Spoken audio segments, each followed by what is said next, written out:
Hello everyone, I hope you all are doing well. In today's video, I'll come up with the new concept that is chromatography. Actually, this concept is come into my mind when I have been reading so much of analytical chemistry, and I'll feel that this is the topic we have to be covered in our videos. So since from beginning, from the basics of chromatography, I'll be trying to give you in-depth knowledge about the various types of chromatography techniques which are prevailing these days. Firstly, let's come up with the first word that they have written is chromatography. Chromatography comes from the Greek word that is called chroma and graphene. Chroma means color and graphene is used to indicate the writing. So basically when this technique developed, that they have been used just to separate the different colors, that is called chromatography. Now come up with a very basic definition. Chromatography basically is the process of separating components of a mixture. Like as in order to explain you with the very basic example I have been taking, हमने क्या किया कि हम laboratory में जब whenever we perform any kind of practical, suppose by mistake we have mixed two different colors or two different color dyes, and now we want to separate it out because this analytes are so much expensive, we didn't afford to get new one.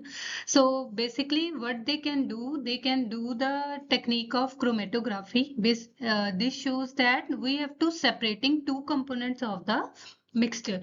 I'll have take the picture of very basic example of a paper chromatography, which we later on discuss in a very in-depth way. But for the instance, to understand what is chromatography, we can use this picture. What they can do is look at the picture now. They have been just put a pot of black ink on a pencil line. You have been shown on a very extreme left to here. That is strip of a filter paper. They have mentioned it over the diagram. So they have just put a dot over it.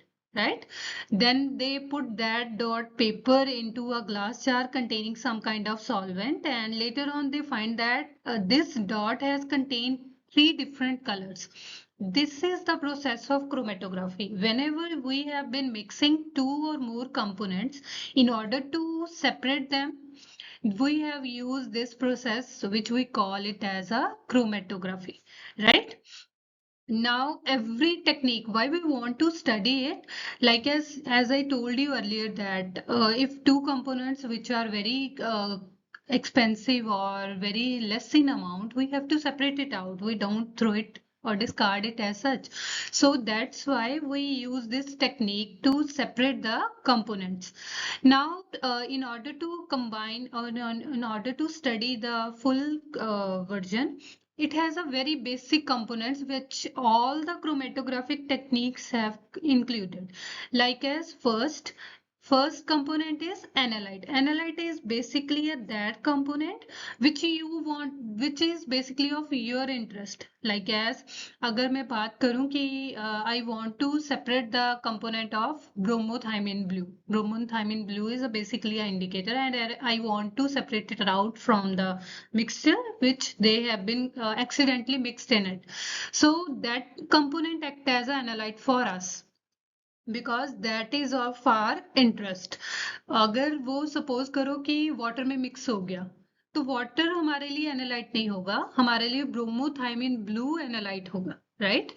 Stationary phase is that component. जैसे paper था, as I show in the previous diagram, if you have been previous में हमने क्या देखा था कि वहां पे जो हमारे पास स्टेशनरी फेज क्या है, वो जो मूव नहीं करेगी. जैसे हमने जार में अपना पेपर डिप किया but paper doesn't go anywhere, right? वो मूव कहीं नहीं हुआ, वो वहीं पे था. तो that act as a stationary phase. और स्टेशनरी फेज हमारा हर एक क्रोमेटोग्राफिक टेक्निक में डिफरेंट होता चला जाएगा. जैसे हमारे लिए स्टेशनरी फेज एक पेपर क्रोमेटोग्राफी के अंदर पेपर है, और अगर हम बात करेंगे कॉलम क्रोमेटोग्राफी की, तो उसके अंदर हमारी सिलिका जेल हमारा स्टेशनरी फेज होगा. दैट मीन्स वो कहीं भी मूव नहीं करेगा. Mobile phase another component, mobile phase क्या है? वो फेज जो हमारे एनालाइट के साथ साथ मूव करेगा। बेसिकली वो रिस्पॉन्सिबल होगा हमारे एनालाइट को नीट नोब तक लाने के लिए या उसे मूव करने के लिए, जिसके through which we are able to separate our analyte from the mixture, right? Eluent क्या होगा? एल्यूएंट वो चीज होगी जब आप अपना प्रोसेस स्टार्ट करोगे, जैसे हमने वो डॉट लगाया पेपर पे और उससे जार में रख दिया, राइट? वो एल्यूएंट है, अभी वो सेपरेट नहीं हुआ, तो वो एल्यूएंट है। बिफोर द क्रोमेटोग्राफिक प्रोसेस, जब हमारे पास जो हमारा एनालाइट मिक्सचर के साथ ही है, that is called the eluent, right? और एल्यूट क्या है?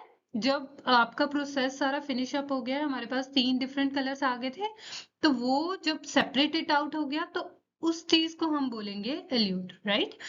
तो हमारे पास नेक्स्ट है एल्यूशन। एल्यूशन क्या बोलेंगे? उस प्रोसेस को separate the एल्यूएंट to elude.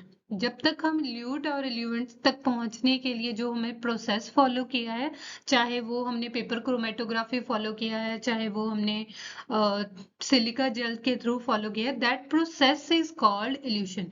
I think these components are very much clear to you, because ये सारे कंपोनेंट्स हमारी हर स्पेक्ट्रोस्कोपिक टेक्निक के अंदर सेम रहेंगे। दैट इज एनालाइट क्या चीज है, स्टेशनरी फेज क्या चीज है, मोबाइल फेज आप किसे बोलोगे, एल्यूएंट क्या चीज है। इल्यूट में जैसे वो सेपरेटेड आउट हो गया हमारा एनालाइट पूरी कंपोजिशन के अंदर, तो हम उसे इल्यूट कहेंगे। और एल्यूशन क्या है? That the process of separating the mixture from the constituent, जो भी उसके कॉन्स्टिट्यूएंट अलग प्रेजेंट होंगे, उससे जब आप सेपरेट करोगे उस प्रोसेस को बोलेंगे हम एल्यूशन।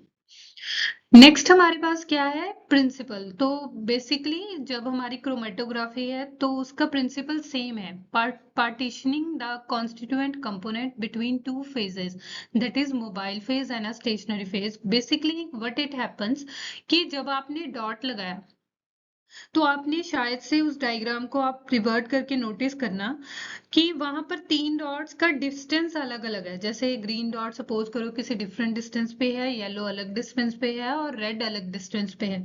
तो what we have been noticing that कि उनका स्टेशनरी फेज और मोबाइल फेज के साथ अलग अलग बॉन्ड है, तो वो सेम टाइप से बिहेव नहीं कर रहे। That's why they getting separated after some time. अगर वो तीनों कंपोनेंट्स, जो तीनों डाइज हमने मिक्स करके एक ब्लैक डॉट लगाया था, अगर वो तीनों का पार्टीशन कोफिशिएंट सेम होता, then they will be separate at the same distance, तो वो ब्लैक डॉट ऊपर तक जाना चाहिए था, राइट? बट ऐसा नहीं हुआ। थोड़े टाइम बाद वो 3 डॉट्स हमें मिल गए, तो इसका मतलब है उनका तीनों इंक्स का रिलेशन मोबाइल फेज और स्टेशनरी फेज के साथ अलग अलग है। अभी आप क्या सोचोगे कि स्टेशनरी फेज जो हमारा पेपर है, राइट? उस पेपर स्टेशनरी फेज पे अगर कोई चीज ज्यादा टाइम तक एड्सॉर्ब रहेगी, दैट मीन्स एब्जॉर्ब होके, एड्सॉर्ब और एब्जॉर्ब में फर्क होता है। एड्सॉर्ब होता है कि आपने जैसे पेपर पे रखा एंड इट लाइक दैट, वो डॉट आपका पेपर पे, जैसे आप पेन से अपनी पेपर बुक पे, नोटबुक पे लिखते हो, तो वो इंक है जो आपके पेपर के ऊपर के सरफेस पे रहती है, वो एड्सॉर्प्शन बोलते हैं हम उसे। एब्जॉर्प्शन क्या होता है? जैसे आप स्पॉन्ज को डिप करो पानी के अंदर, तो क्या होता है कि वो पानी थोड़े टाइम बाद वो सोक कर लेती है, that is called absorption, right? तो एब्जॉर्प्शन और एड्सॉर्प्शन हम उस तरीके से ले सकते हैं। तो इसमें क्या है कि अपने पास जब आप पेपर के, अभी पेपर की एग्जांपल हमने पिक्चर में यूज करी थी so that it is quite easy to understand और नरेटेड। तो वहां पे क्या है कि उस पेपर के साथ हमारे एनालाइट की, पर्टिकुलर इंक की जो एड्सॉर्प्शन पावर है जितनी ज्यादा होगी वो उतना कम मूव करेगी, क्योंकि वो पेपर को छोड़ना नहीं चाहेगी, राइट? तो उसी तरह से वो डिस्टेंस गैप मेंटेन होता चला जाएगा। क्योंकि अब दूसरा तरीका हो सकता है कि मेरा जो सॉल्वेंट में, जो जिस जार में मैंने उसे रखा था, उस सॉल्वेंट के साथ मेरी किसी इंक की बॉन्डिंग या सॉल्युबिलिटी बहुत अच्छी हो, तो वो क्या करेगा, जैसे जैसे सॉल्वेंट ऊपर की तरफ मूव करता जाएगा ड्यू टू कैपिलरी एक्शन, वैसे वैसे मेरा वो पर्टिकुलर डॉट भी मूव करता जाएगा। तो इसका मतलब दूसरा तरीका क्या है, एक तो आप एड्सॉर्प्शन के भी हाफ पे, एडहेशन के भी हाफ पे उसे सेपरेटेड आउट कर लो, तब आपका फोकस आपकी स्टेशनरी फेज होगा। और यहाँ आपके पास दूसरा तरीका क्या है, you can use it mobile phase में। आप सॉलिबिलिटी देखो, अगर मेरी सॉलिबिलिटी एक, सपोज करो मैंने 2 इंक का एक मिक्सचर रेडी कर लिया, 1 इंक की सॉलिबिलिटी उस सॉल्वेंट के अंदर ज्यादा है, सपोज करो कि लाइक डिजोल्व लाइक और पोलर डिजोल्व पोलर। तो अगर मेरा सॉल्वेंट भी पोलर है और मेरा एनालाइट भी पोलर है, तो वो सॉल्वेंट के साथ इक्वली हाइट में राइज करेगा। तो इसका मतलब जो दूसरा कंपोनेंट होगा वो नॉन पोलर होगा, इसलिए वो सॉल्वेंट के साथ नहीं गया, वो सॉल्युबल नहीं हुआ। तो इस तरह से आप डिफरेंट एफिनिटी के साथ, या फिर आप सेम सॉल्व, कुछ भी, अगर आप मोबाइल स्टेशनरी फेज कंसिडर कर रहे हो तो आप एड्सॉर्प्शन को सोचोगे, और अगर आप मोबाइल फेज को कंसिडर कर रहे हो तो आप अपनी सॉलिबिलिटी को सोचोगे, राइट। तो ये 2 प्रिंसिपल्स रहेंगे जो हम क्रोमेटोग्राफी में यूज करते हैं। तो अभी हमारे पास क्या है, 2 डिफरेंट टाइप्स जो मैं अपकमिंग वीडियोस में I be try to cover it in a very depth way so that we can get some confidence about explaining what we have been studied. So first is adsorption, thin layer chromatography, high performance HPLC, we said it, column chromatography, partition chromatography, liquid chromatography, gas chromatography, and a gas and a liquid chromatography. तो ये हमारे पास कुछ types हैं, but ये types enough नहीं है। जैसे HPLC को जब आप मास के साथ कनेक्ट कर देते हो, it get some higher forms. तो आपके पास HPLC भी होगा, सेपरेशन भी होगा, और मास स्पेक्ट्रोमेट्री भी, मास का स्पेक्ट्रम भी बन के आएगा। तो ये था मेरा आज का बेसिक सा वीडियो।